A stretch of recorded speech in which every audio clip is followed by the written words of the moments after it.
করার নির্দেশ দিয়েছেন। কটা রিক্রুটমেন্ট হতে চলেছে? প্রথম দিনেই গেছিলাম, তখন সেক্রেটারি আর অন্যান্য যারা ছিলেন অফিসারদের সঙ্গে কথা হয়েছে। প্রায় 6,500 একটা শর্ট লিস্ট আগে সরকারের সঙ্গে করা হয়েছিল, ওইটা আপাতত রেডি করা হচ্ছে। আমরা ক্যাবিনেটে সিএমের সঙ্গে কথা বলবো, কারণ কি কর্মচারী নাই বলে অনেক জায়গায় কাজ আটকে গেছে। বিশেষ করে যারা প্ল্যানিং করেন, অফিসার আছেন, ইঞ্জিনিয়ার আছেন, সংখ্যা কম, একজন 4টা পঞ্চায়েত দেখেন, ফলে সব ডিলে হয়ে যাচ্ছে। কেন্দ্র তো পয়সা দেবে, পয়সাটা কাজে লাগাবে কে? ইনফ্রাস্ট্রাকচারই নেই। সেই জন্য ইমিডিয়েটে একটা লিস্ট যেটা রেডি আছে ওটাকে আমরা পার করব। তারপরে ধীরে ধীরে বহু কর্মচারী আছেন যারা ভিন্নভাবে ডিপ্রাইভ আছেন, তাদের কথাও ভাবা হবে। ধীরে ধীরে এটা এগোবে আর কি ব্যাপারটা। এই চাকরিগুলো কি পুজোর মধ্যেই হয়ে যাবে? দেখি, আমাদের বিধানসভাও বসবে, আর নেক্সট ক্যাবিনেট মিটিংয়ে আমি বলবো সিএমকে, তো আস্তে আস্তে এগুলো যাতে হয় সেটা দেখব। প্রাণী সম্পদ বিকাশ দপ্তরের অধীনে থাকা মাদার ডেয়ারি, তারা তাদের 6 রকম মিল্ক প্রোডাক্ট সেই দাম বাড়াতে বাধ্য হল, কাঁচামালের অভাব, গরুর খাবারের দাম বেড়ে যাওয়ার কারণে। তো এর প্রভাব কি আপনাদের যে 55 লক্ষ লিটার দুধ প্রতিদিন উৎপন্ন হয় তার উপর পড়বে, তার সব মার্কেটিং এর উপর পড়বে? না, কিছু তো দাম বাড়বেই, জিনিসপত্র বাড়ছে, কিন্তু দুধের কোয়ালিটিও দেখতে হবে। এক সময় একবার টেস্ট হয়েছিল, 100 প্রকার দুধ এখানে কোনোটাই পাস করতে পারেনি। জনস্বাস্থ্য একটা বড় ব্যাপার, দুধ খাওয়ানো নয়, দুধটা স্বাস্থ্যের জন্য খাওয়ানো, স্বাস্থ্য খারাপ করার জন্য নয়। এরকম বহু কেমিক্যালস মেশানো হয় দুধেতে, সেটাও আমরা কন্ট্রোল করার চেষ্টা করব, যাতে মানুষ সুস্থ থাকেন, যারা নিশ্চিন্ত হয়ে দুধ খেতে পারেন, এবং দুধের উৎপাদন বাড়ানো, দাম যাতে কম রেখে মানুষের কাছে পৌঁছানো, সে সবই বিচার বিবেচনা হবে। কোথায় কোথায় সমস্যা আছে, বেশিরভাগ ক্ষেত্রেই গত 10 বছর 12 বছর ধরে কোনো রকম রিভিউ চর্চা কিচ্ছু হয়নি, যা চলছে তাই চলছে। সরকারের উদ্দেশ্যই অন্য ছিল, জনহিত নয়, সেটা আমরা চিন্তাভাবনা করবো আর কি। আপনার এই কথা সূত্র ধরেই বলি, চিংড়িঘাটায় এ প্রান্ত থেকে ও প্রান্ত জোড়া লাগানোর কাজটা পুলিশকে দিয়ে দীর্ঘ প্রায় 1.5 বছর ইচ্ছাকৃতভাবে আটকে রাখা হয়েছিল। মনে করা হচ্ছিল ওটা জোড়া লেগে গেলে বিজেপি ভোট পাবে, ওটা জোড়া না লাগলেও বিজেপি ভোট পেল। অবশেষে কাল থেকে সেই বহু প্রতীক্ষিত কাজটা শুরু হচ্ছে। টিএমসি সরকার এর বিরুদ্ধে কোর্টেও গেছিল আটকাবার জন্য। আমি এরকম সরকার জগৎ জীবনে দেখিনি কোথাও, যে কাজ আটকাবার জন্য কোর্টে যায়, কর্মচারীদের ডিএ আটকাবার জন্য কোর্টে যায়, ছেলে মেয়েদের চাকরি আটকাবার জন্য কোর্টে যায়। এটা করেছে ওরা, তার পাপ ভুগছে। কিন্তু যেটা যেটা আটকে ছিল আমাদের হাতে সম্ভব, ইমিডিয়েট আমাদের মাননীয় মুখ্যমন্ত্রী অর্ডার দিয়ে দিচ্ছেন, কাজ শুরু হয়ে গেছে।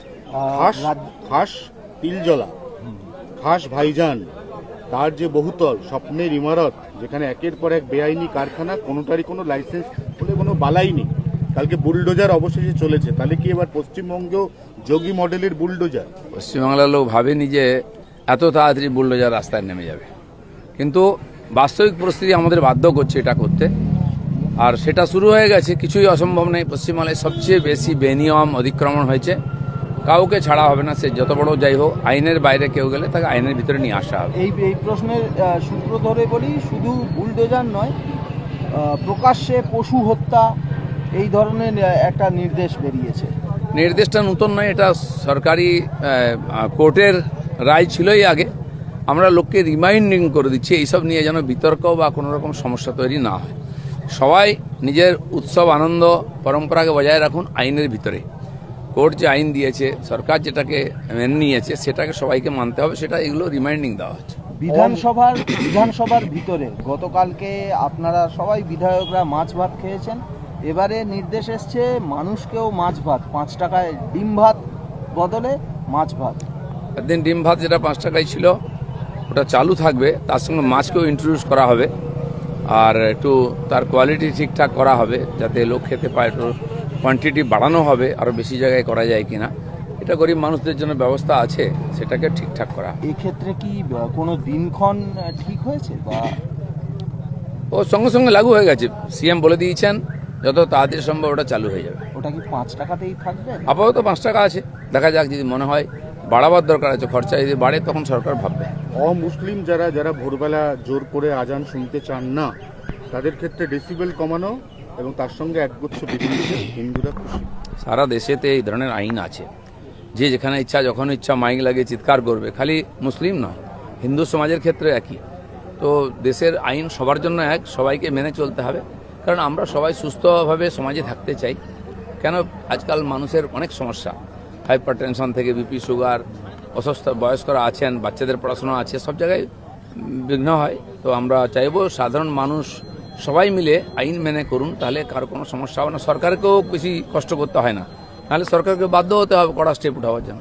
এই এই এই সূত্র ধরে বলি, এই লাউড স্পিকারের ক্ষেত্রে বিধিনিষেধ, ডিজে বক্স, সেই ডিজে বক্সের ক্ষেত্রেও কি বিধিনিষেধ বা সমস্ত রকমের আমি দেখেছি।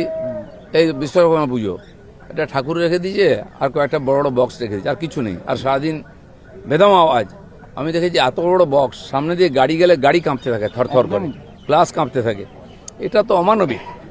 বিজ্ঞানের অপব্যবহার করার অধিকার কারো নাই, সেজন্য সবাইকে সংযত হবে। আমরা জানি মানুষ এমনিতে বহু সমস্যায় থাকে, মানসিক সমস্যায় থাকে।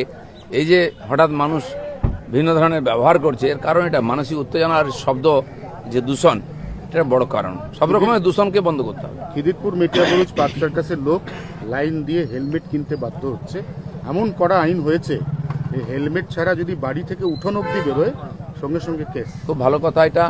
আমার মনে হয় মানুষ আইন মানতে চায়।